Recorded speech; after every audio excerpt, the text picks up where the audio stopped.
जय हिंद दोस्तों। 90 शब्द प्रतिदिन डिक्टेशन स्टार्ट। शोध और विकास के बीच गहरा संबंध है। शोध कार्यों के नतीजों के आधार पर ही विकास कार्यों के लिए नीतियां बनाई जाती हैं। इसलिए अकादमिक संस्थानों में किए जाने वाले शोध देश के समग्र विकास की दृष्टि से महत्वपूर्ण होते हैं। विज्ञान नीति पर चर्चा करते हुए एक बार प्रोफेसर जयंत विष्णु नार्लिकर ने कहा था कि भारत सरकार और विभिन्न सरकारों ने विज्ञान एवं अन्य अनुसंधानों को दिशा देने के लिए अनेक शोध संस्थान स्थापित किए हैं ताकि एक वैज्ञानिक अपने विचार एवं क्रियाओं की स्वतंत्रता के साथ एक स्वायत्तशासी परिवेश में सक्रिय हो सके।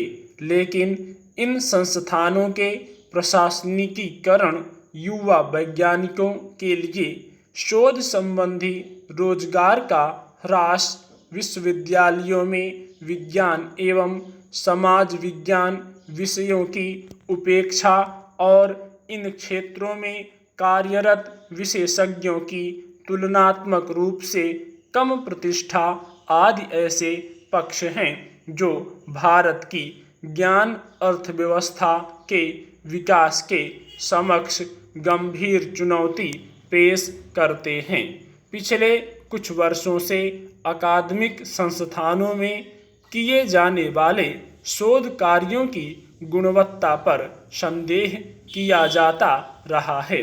साथ ही वैश्विक पायदान में भी हमारा कोई विश्वविद्यालय उच्च स्थान प्राप्त नहीं कर सका है।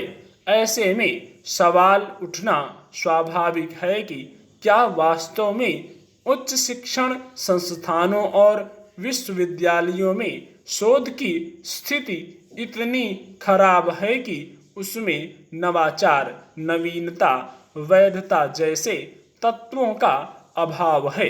अगर ऐसा है तो क्यों, यह सोचने का विषय है। वर्ष 2020 में कोविड के दौर में वैज्ञानिक शोधों की संख्या में अभूतपूर्व वृद्धि हुई है। देखा जाए तो लगभग 1 लाख से ज़्यादा शोध लेख विभिन्न वैज्ञानिक पत्र पत्रिकाओं में छपे।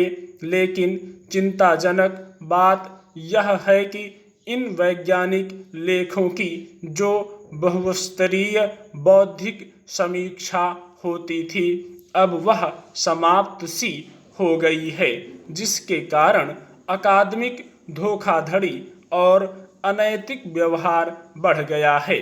इसलिए वैज्ञानिक शोध आलेखों की संख्या बढ़ने के साथ साथ गुणवत्ता में गिरावट भी आती गई।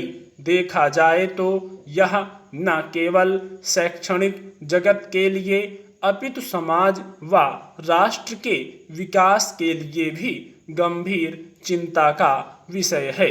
इसमें कोई दो राय नहीं है कि वैज्ञानिक शोध जो एक निश्चित परिणाम लेकर विकसित होने चाहिए, वे अब नहीं हो रहे हैं। ऐसा लगने लगा है कि वर्तमान में हो रहे शोध विशेष रूप से विज्ञान के क्षेत्र में किए जाने वाले शोध बाजार को लाभ पहुंचाने वाली सूचनाएं ही उपलब्ध करवाने में जुटे हैं, जबकि वैज्ञानिक सूचनाएं पूर्वाग्रहों व व्यक्तिगत मूल्यों से रहित और विश्वसनीय होनी चाहिए, न कि बाजार केंद्रित। महामारी के दौर में कुछ दवाइयों के दुष्प्रभाव या किसी टीके से रोगी की मृत्यु होने या किसी अमुक दवा से कोविड से पूरी तरह स्वस्थ होने की खबरें आए दिन सुर्खियों में थी। फिर बाद में उनके खंडन या स्पष्टीकरण भी सामने आते रहे। ऐसी सूचनाएं तभी अस्तित्व में आ सकती हैं जब किसी शोध लेख को संबंधित विशेषज्ञों के समूह द्वारा समीक्षा किए बिना प्रकाशित कर दिया जाए। स्टॉप।